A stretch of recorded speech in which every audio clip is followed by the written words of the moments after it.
Bonjour, aujourd'hui on va explorer un truc assez sympa. Comment on peut prendre une photo, une simple photo, et la transformer en œuvre d'art? Oui, comme un portrait dessiné à la main, ou même une caricature un peu rétro, style années 90. Exactement.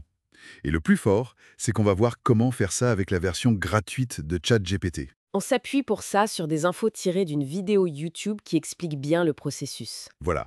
L'idée, c'est de décortiquer un peu la méthode, de voir les commandes, les prompts, qui sont souvent très simples en fait. Et de regarder les résultats. Parce que ce que l'IA peut faire, même gratuitement, c'est parfois assez étonnant. Allez, c'est parti pour cette exploration.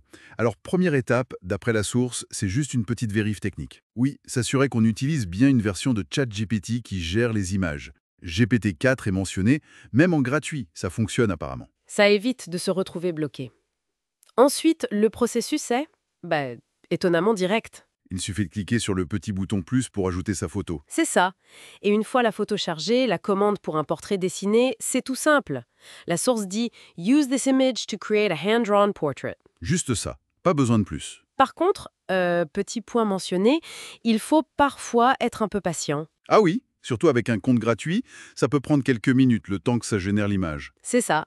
Dans l'exemple de la vidéo, le premier portrait dessiné était pas mal du tout, mais il y avait un petit détail un peu curieux. Les dents, c'est ça, un peu étrange. The teeth a little bit, pour adoucir un peu cet aspect. Et ça marche. Mais là où ça devient fascinant, c'est ce que tu soulignais en préparant. Oui, c'est que l'IA ne fait pas juste appliquer un filtre dessin.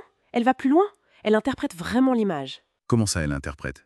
Dans l'exemple source, on voit qu'elle a pris des libertés. Par exemple, les rideaux derrière la personne, ils ne s'arrêtent pas exactement au même endroit que sur la photo. Ah oui. Et l'image générée descend plus bas. Elle montre une partie du corps qui n'était même pas sur la photo originale. Donc elle imagine ce qu'il y a autour, elle complète. C'est tout à fait ça. Ce n'est pas une simple conversion pixel par pixel.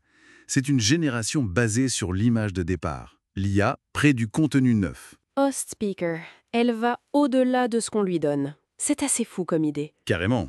C'est presque comme si elle co-créait avec nous à partir de l'image initiale. Ok, cette notion d'interprétation et de génération, c'est clé.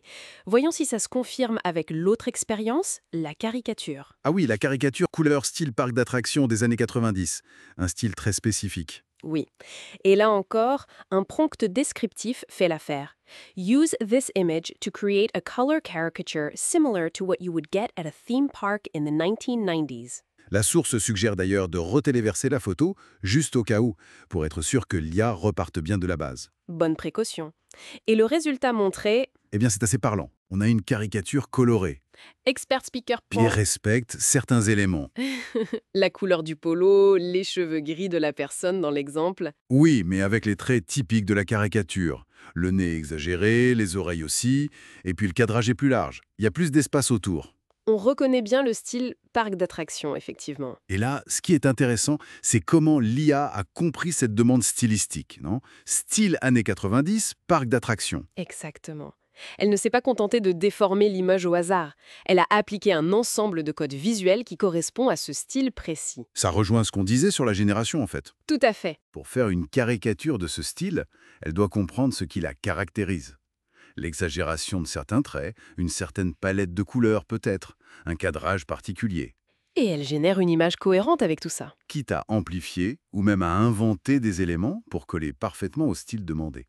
Ce n'est pas juste une copie stylisée. Et le point important, c'est que tout ça reste accessible. C'est faisable avec la version gratuite de ChatGPT. Oui, avec des commandes, des prompts assez directs. La source mentionne d'ailleurs que ces prompts sont souvent partagés en ligne par les créateurs eux-mêmes. Donc on peut facilement trouver l'inspiration et essayer. Absolument. Et c'est ça, je crois, le plus intéressant. Encourager l'expérimentation personnelle. Tester avec ses propres photos. Oui, essayer différents prompts, voir comment l'IA réagit, bidouiller un peu les mots. C'est un outil créatif qu'on a sous la main finalement. En résumé donc, quelques mots simples, une photo et hop, ChatGPT gratuit peut nous sortir un dessin ou une caricature personnalisée. Et surtout, retenir que l'IA fait plus que copier.